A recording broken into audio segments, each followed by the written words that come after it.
നല്ല അടിപൊളി കേക്കായിരുന്നു കേട്ടോ. നല്ല സ്പഞ്ചിൻ്റെ കേക്കായിരുന്നു. നല്ല സോഫ്റ്റ് ഉണ്ട്. ഹലോ, എല്ലാവർക്കും പുതിയൊരു വീഡിയോയിലേക്ക് സ്വാഗതം. സുഖമല്ല എല്ലാവർക്കും? എല്ലാവരും സുഖമായിട്ടിരിക്കാൻ വിചാരിക്കുന്നു.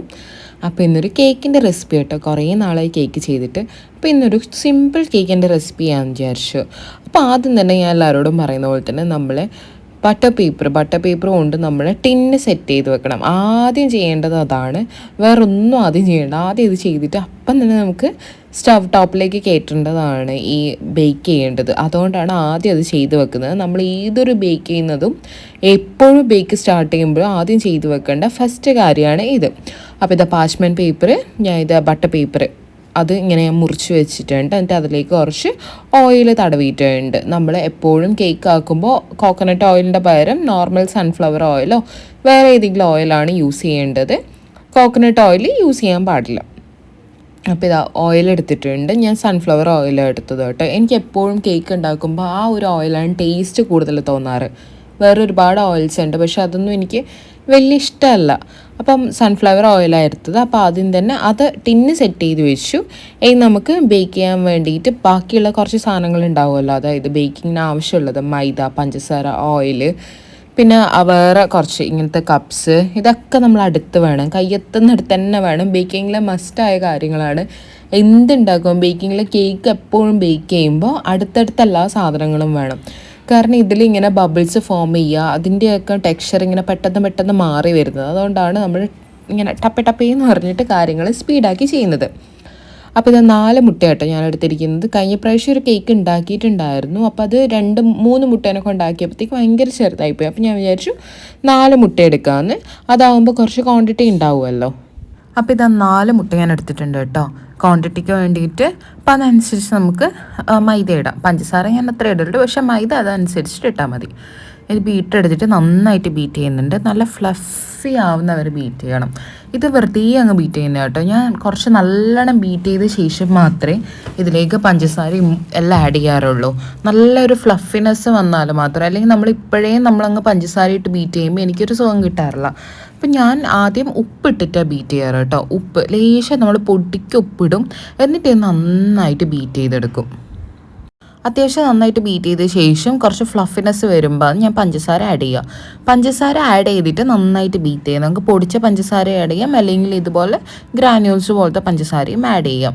എന്നിട്ട് നന്നായിട്ട് ഇങ്ങനെ ഒരു 1/2 കപ്പ് പഞ്ചസാര ആഡ് ചെയ്യുന്നുണ്ട് കേട്ടോ. അധികം ഞാൻ ഷുഗർ ചേർക്കാറില്ല കേക്കിൽ. അതുകൊണ്ട് 1/2 കപ്പ് പഞ്ചസാര മാത്രമേ ആഡ് ചെയ്യുന്നുള്ളൂ. ഏകദേശം 1 കപ്പ് മൈദ, 1/4 to 1 കപ്പ് മൈദ എടുക്കാമെന്നാണ് വിചാരിക്കുന്നത്. അപ്പോൾ 1/2 കപ്പ് പഞ്ചസാര അത്ര ആഡ് ചെയ്യുന്നുള്ളൂ. എന്നിട്ട് നന്നായിട്ട് ബീറ്റ് ചെയ്യുക. ഒരു വെള്ള കളർ വരുന്നവരെ ബീറ്റ് ചെയ്യണം. പഞ്ചസാര ആഡ് ചെയ്യുമ്പോൾ മുട്ടേൻ്റെ കളർ പതിയെ മഞ്ഞയെന്ന് ഒരു വെള്ളയാവാൻ തുടങ്ങും. ആ ഒരു സ്റ്റേജ് വരെയാണ് നമുക്ക് നന്നായിട്ട് ബീറ്റ് ചെയ്യേണ്ടത്. ഗ്രാന്യൂൾസ് ആയതുകൊണ്ട് കുറച്ചധികം ബീറ്റ് ചെയ്യേണ്ടി വരും. കാരണം ആ പൊടി പഞ്ചസാര ഗ്രാന്യൂൾസ് ഒക്കെ പോയിട്ട് മുട്ടയിൽ ഇങ്ങനെ അലിഞ്ഞ് ചേരണ്ടേ. അപ്പോൾ കുറച്ചധികം ബീറ്റ് ചെയ്യേണ്ടി വരും.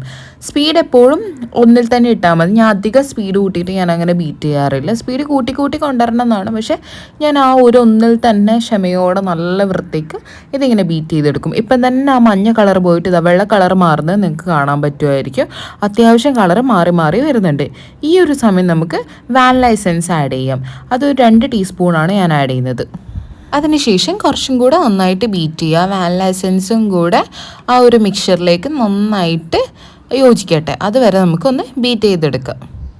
വാനില എസൻസ് ചേർക്കുന്നത് ആ ഒരു മുട്ടേൻ്റെ മഞ്ഞേൻ്റെ ഒരു സ്മെല്ലില്ലേ, അത് മാറാനും പിന്നെ ആ ഒരു ടേസ്റ്റ്, വാനിലേൻ്റെ ടേസ്റ്റ് ആ കേക്കിന് ഉണ്ടാവാനും വേണ്ടിയിട്ടാണ് വാനില എസൻസ് ചേർക്കുന്നത്. അത് കഴിഞ്ഞിട്ട് നമ്മൾ ഓയിലാണ് ചേർക്കുന്നത്. ഓയിലൊരു 1/4 കപ്പ് ഓയിലാണ് കേട്ടോ ചേർക്കുന്നത്. ഇതാണ് മെഷറിങ് കപ്സ് ഇല്ലെങ്കിൽ നമ്മളൊരു ഗ്ലാസ് വെച്ചിട്ട് അതനുസരിച്ചിട്ട് അളന്ന് എടുത്താൽ മതി. ഒരേ ഗ്ലാസ് തന്നെ പഞ്ചസാര അതിൽ, മൈദ അതിൽ, എണ്ണ അതിൽ എല്ലാം അതനുസരിച്ച് ഒരു കപ്പ് വെച്ച് അളന്നാൽ മതി.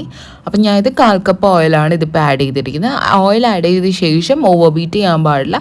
ജസ്റ്റ് ഒന്ന് ബ്ലെൻഡ് ചെയ്യാൻ മാത്രമായിട്ട് ഒന്ന് ബീറ്റ് ചെയ്തെടുക്കുക. ലോ സ്പീഡിൽ ബീറ്റ് ചെയ്താൽ മതി. 1 മിനിറ്റ് ബീറ്റ് ചെയ്യാനും പാടില്ല, അതിൽ കൂടുതൽ ബീറ്റ് ചെയ്യാനും പാടില്ല. എന്നിട്ട് അതിന് ശേഷം മൈദ ഞാൻ ഇതിൽ ബേക്കിംഗ് പൗഡറോ ബേക്കിംഗ് സോഡയോ ഒന്നും ചേർക്കുന്നില്ല. പ്ലെയിൻ മൈദയാണ്. മൈദയിൽ ഒന്നും ചേർത്തില്ല കേട്ടോ. അത് നേരെ ഈ മിക്സിലേക്ക് നമ്മൾ ചേർക്കുകയാണ്. അരിച്ചിട്ട് തന്നെ ചേർക്കണം. കാരണം ബബിൾസോ അല്ലെങ്കിൽ വല്ല തരിതരിപ്പ് എന്തെങ്കിലും ഉണ്ടെങ്കിൽ കട്ട കെട്ടിയിട്ടുണ്ടെങ്കിൽ അത് പോകാൻ വേണ്ടിയിട്ടാണ് അരിച്ച് ചേർക്കുന്നത്. അത് മസ്റ്റായ ഒരു കാര്യമാണ് അരിച്ച് ചേർക്കുന്നത്. പിന്നെ ലേശം ചേർത്തിട്ട് ഇങ്ങനെ ഫോൾഡ് ചെയ്തെടുക്കുക. നല്ല വൃത്തിക്ക് ഫോൾഡ് ചെയ്ത് ഇങ്ങനെ കുത്തി ഇതാക്കാൻ പറ്റില്ല. കുത്തി ഇതാക്കിയിട്ടുണ്ടെങ്കിൽ ആ ഫ്ലഫിനെസ് ഒന്ന് പോയി കിട്ടും. അപ്പം നല്ല വൃത്തിക്ക് ഒന്ന് സീവ് ചെയ്തിട്ട് അരിച്ചിട്ട് ഒന്ന് കട്ട് ആൻഡ് ഫോൾഡ് ചെയ്യുക. അതാണ് ഈ കേക്കിൻ്റെ മെത്തേഡ്. മൈദ മിക്സ് ചെയ്യുന്ന മെത്തേഡിന് നമ്മൾ കട്ട് ആൻഡ് ഫോൾഡ് ചെയ്യുക എന്നാണ് പറയില്ല. അപ്പോൾ നല്ല വൃത്തിക്ക് ഇത് കട്ട് ആൻഡ് ഫോൾഡ് ചെയ്യുക. അത് മസ്റ്റായിട്ടൊരു കാര്യമാണ്. അപ്പം ഞാൻ ഇവിടെ ഒരു 1/4 കപ്പ് മൈദ കേട്ടോ ആഡ് ചെയ്യുന്നത്. 4 മുട്ടക്കോ 1/4 കപ്പോ അല്ലെങ്കിൽ 1 കപ്പ് മൈദ വരെ ആഡ് ചെയ്യാമെന്നാണ്. അപ്പോൾ 1/4 കപ്പ് മൈദയാണ് ഞാനിവിടെ ആഡ് ചെയ്തിട്ടുള്ളത്. അപ്പോൾ നമ്മൾ ബാറ്റർ ഇവിടെ തയ്യാറായിട്ടുണ്ട്. നമ്മളെ ബാറ്റർ ആയപ്പാട് നേരെ നമ്മൾ ടിന്നിലേക്ക് ഒഴിക്കുക. അതിന് വേണ്ടിയിട്ടാണ് ഇവിടെ നമ്മൾ ആദ്യം ടിന്ന് സെറ്റ് ചെയ്ത് വെക്കുന്നത്. നേരെ അപ്പം തന്നെ ഒഴിക്കുക. ആ സമയത്ത് കണ്ടു റിബൺ ലൈക്ക് പോലെ നമ്മളെ ബാറ്റർ ഈ ടിന്നിലേക്ക് വീഴുന്നുണ്ട്. അതാണ് പെർഫെക്റ്റ് ടെക്സ്ചർ. ഒരു കേക്കിൻ്റെ പെർഫെക്റ്റ് ടെക്സ്ചർ അതാണ്. ഈ റിബൺ ലൈക്ക് പോലെ ഇങ്ങനെ ടിന്നിലേക്ക് വീഴണം.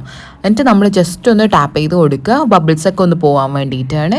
ഞാനിവിടെ ഒരു നോൺ സ്റ്റിക്ക് പാനിലാണ് കേക്ക് ബേക്ക് ചെയ്തെടുക്കുന്നത്. വേറെ പാനോ കാര്യങ്ങളോ ഒന്നും ഇവിടെ ഇല്ല. അതുകൊണ്ട് നോൺ സ്റ്റിക്ക് പാനിൽ ഒന്ന് ബേക്ക് ചെയ്യാണ്. ആ ഒരു പാനിൽ അടിയിൽ ഞാൻ ഒന്നും വെച്ചില്ല. പാന് വെക്കുക, സിമ്മിലിട്ട് വെക്കുക, എന്നിട്ട് ഈ ടിന്ന് അതിലേക്ക് ഇറക്കി വെക്കുക, അടച്ച് വെക്കുക. ഇത്രയും കാര്യങ്ങളാണ് ചെയ്തിരിക്കുന്നത്. എന്നിട്ട് അത് കുക്ക് ചെയ്യുന്നവരെ കാത്തിരിക്കുക. അതിൻ്റെ ഇടയിൽ ഞാനിവിടെ ഒരു ഗനാഷ് ആക്കി എടുക്കുന്നുണ്ട്. ഒരു ചോക്ലേറ്റ് ഗനാഷ്. ലേശം പാലിൽ ചോക്ലേറ്റ് ഇട്ടിട്ട് ജസ്റ്റ് ഒന്ന് ബോയിൽ ചെയ്തെടുത്തതാണ്. ഞാനിവിടെ ഡബിൾ ബോയിലൊന്നും ചെയ്തിട്ടില്ല. നേരെ അങ്ങ് പാലിലേക്ക് ചോക്ലേറ്റ് ഇട്ട് ജസ്റ്റ് ഒന്ന് തിളപ്പിച്ചെടുത്തിട്ടേ ഉള്ളൂ. അധികം നമ്മൾ ഇളക്കി ഇതാക്കേണ്ട ആവശ്യമില്ല. കട്ടയായിട്ട് വരും. അപ്പം ജസ്റ്റ് ഒന്ന് തിളച്ച ശേഷം ചോക്ലേറ്റ് ഒന്ന് മെൽട്ടായിട്ട് നമ്മൾ അടുപ്പത്തു നിന്ന് വാങ്ങി വെക്കുക. എന്നിട്ട് നന്നായിട്ട് ഇങ്ങനെ ഇളക്കി ആ കട്ടയൊക്കെ പോയിട്ട് ഒന്ന് വെക്കുക. അപ്പം തന്നെ നമ്മൾ ചോക്ലേറ്റ് അത്യാവശ്യം നല്ല ക്രീമി ആയിട്ട് വരും. തണിയുമ്പോൾ നല്ല കട്ടയായിട്ട് വരും. അതുകൊണ്ട് ജസ്റ്റ് ഒന്നിങ്ങനെ ഇളക്കി കൊടുത്താൽ ചൂട് പോകുന്നവരെ ഒന്ന് ഇളക്കി കൊടുത്താൽ മതി. അപ്പം നമ്മൾ ഗനാഷ് ഇത് മാത്രമാണ് നമ്മളെ ഒരു ഡെക്കറേറ്റിംഗ് എന്ന് പറയുന്നത് ഈ കേക്കിന്. വേറെ ഒന്നുമായിട്ട് ഞാൻ കൊടുക്കുന്നില്ല. അപ്പോൾ ഈ ഒരു വെള്ളം പോലെ തന്നെ വെച്ചോളൂ. അതാവുമ്പോൾ നമ്മൾ കേക്കിലേക്ക് അത് ഇറങ്ങിപ്പോയിക്കോളും. അപ്പോൾ ഇത് നമ്മൾ സെറ്റായിട്ടുണ്ട് കേട്ടോ. ഇങ്ങനെ തന്നെ വേണം. എന്നിട്ട് ഇത് മാറ്റി വെച്ചാൽ മതി. അപ്പോഴേക്ക് നമ്മൾ കേക്ക് ഇവിടെ സെറ്റായിട്ടുണ്ട്. ഇതാ അടിപൊളിയായിട്ട് വന്നിട്ടുണ്ട് കേട്ടോ കേക്ക്. ഞാൻ ഇത്രയും വിചാരിച്ചില്ല. ശരിക്കും എനിക്ക് പാത്രങ്ങളൊന്നും ഇല്ലാത്ത സമയം ഞാൻ വിചാരിച്ചിട്ടുണ്ടായും കേക്ക് എങ്ങനെ ആക്കും എന്നൊക്കെ. പക്ഷെ നമ്മൾ നോൺ സ്റ്റിക്ക് പാനിൽ ഈ ടിന്നങ്ങ് ഇറക്കി വെച്ച് ഒന്ന് അടച്ച് വെച്ചാൽ മാത്രം മതി. എയർ പുറത്തേക്ക് പോകുന്നു നോക്കണ്ട. നമ്മൾ ടിന്ന് ഒന്ന് അടച്ച് വെച്ചാൽ മാത്രം മതി. അപ്പം നമ്മുടെ കേക്ക് ഇവിടെ അടിപൊളിയായിട്ട് സെറ്റ് ആയിട്ടുണ്ട് കേട്ടോ. ജസ്റ്റ് ഒന്ന് ചൂടാറുന്നവരെ നിൽക്കാം. അല്ലെങ്കിൽ ഈ കത്തീനെ കൊണ്ട് ഒന്ന് ഇതുപോലെ ഇങ്ങനെ സൈഡിൽ നിന്ന് വിടിയിച്ചു കൊടുക്കാം. ചൂടോടെ നമ്മൾ പ്ലേറ്റിലേക്ക് മാറ്റിയിട്ട് അപ്പം തന്നെ കഴിക്കാം കേട്ടോ. നമ്മളിപ്പോൾ ചായക്കൊക്കെ ഇങ്ങനെ ആക്കി കൊടുക്കൂലേ, അതുപോലത്തെ ഒരു നോർമൽ വാനില സ്പഞ്ചാണ്. ഈസിയാണ് സ്പഞ്ചാക്കാൻ വേണ്ടിയിട്ട്. ഇനി പാത്രമില്ല അങ്ങനെയൊന്നും ആരും മടിച്ച് വെക്കേണ്ട ആവശ്യമില്ല. നമ്മൾ പാനിലും നോൺ സ്റ്റിക്ക് പാനിലും ഇതുപോലെ അങ്ങ് ഇറക്കി വെച്ചിട്ടുണ്ട്. ഞാൻ അടിയിൽ റിംഗ് ഒന്നും വെച്ചിട്ടില്ല കേട്ടോ. നേരായിട്ട് ഇന്നെ ഇറക്കി വെച്ചതേ ഉള്ളൂ. അപ്പോൾ ഇതുപോലെ ചെയ്തിട്ടുണ്ടെങ്കിൽ നല്ല അടിപൊളി സോഫ്റ്റായ കേക്ക് നിങ്ങൾക്ക് ഉണ്ടാക്കാൻ പറ്റും.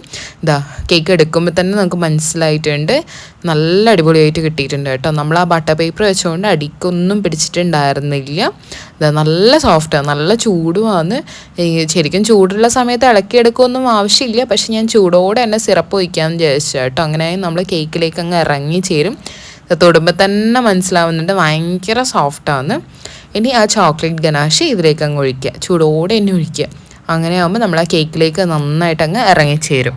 അപ്പം നമ്മളെ കേക്ക് ഇതായിരുന്നു കേട്ടോ. നല്ല അടിപൊളി കേക്കായിരുന്നു. അപ്പം നമ്മളെ കേക്ക് നമ്മൾ കട്ട് ചെയ്തിട്ട് ഇതാ ഇവിടെ ഉണ്ട്. ഇതാ നല്ല അടിപൊളി കേക്കായിരുന്നു കേട്ടോ. നല്ല സ്പഞ്ചിൻ്റെ കേക്കായിരുന്നു. നല്ല സോഫ്റ്റ് ഉണ്ട്. ചോക്ലേറ്റ് ലെയർ ഞാൻ ലെയറൊന്നും ആക്കിയിട്ടില്ല, ഇങ്ങനെ ഒഴുക്കിയതായിരുന്നു. അപ്പം മുകളിലിങ്ങനെ ഒഴിച്ചപ്പോഴത്തേക്ക് ഇത് താഴെ ഫുൾ ഇച്ചിരി സ്പ്രെഡ് ആയിട്ടുണ്ട്. ആ ടേസ്റ്റ് തന്നെ ധാരാളമാണ്. നല്ല സോഫ്റ്റ് ആയിട്ടുണ്ട് കേട്ടോ. എയർ ബബിളായിട്ട് കുടുങ്ങിയിട്ടൊന്നുമില്ല. നല്ല ടെക്സ്ചറായിട്ട് നല്ലോണം കിട്ടിയിട്ടുണ്ട്. അപ്പം ഇതാ കേക്ക്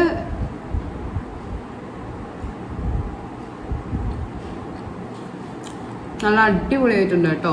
നല്ല ടേസ്റ്റ് ഉണ്ട്. എല്ലാവരും ട്രൈ ചെയ്ത് നോക്കുക. ഭയങ്കര സിമ്പിളാണ് ഈ കേക്ക്. എല്ലാവർക്കും ആക്കാൻ പറ്റുന്ന കേക്കാണ്. നമുക്ക് മിക്സിയിലോ എങ്ങനെ വേണമെങ്കിലും ആക്കാം. ഞാൻ ഇപ്പം എൻ്റെ കയ്യിൽ ബീറ്റർ ഉള്ളതുകൊണ്ട് അങ്ങനെ ആക്കിയതാണ് കേട്ടോ. എനിക്ക് ഭയങ്കര ഇഷ്ടമായി. നോർമൽ കേക്കാണ് കേട്ടോ. നമ്മൾ വേറെ ഒന്നും ആഡ് ചെയ്തിട്ടില്ല, നിങ്ങൾ കണ്ടതാണല്ലോ. ഈവൻ ഞാൻ ബേക്കിംഗ് സോഡയും ബേക്കിംഗ് പൗഡറും പോലും ഞാൻ ആഡ് ചെയ്തിട്ടില്ല. എന്നിട്ട് പോലും നമ്മുടെ കേക്ക് ഇത്രയും അടിപൊളിയായിട്ടുണ്ട്. അപ്പോൾ എല്ലാവരും ട്രൈ ചെയ്ത് നോക്കുക. നല്ല അടിപൊളി റെസിപ്പിയാണ് ഈ കേക്കിൻ്റെ. നല്ലൊരു വീഡിയോ ആയിട്ട് വേറെ ദിവസം വരെ. അതുവരേക്കും it's till than bye from Athira. Bye bye.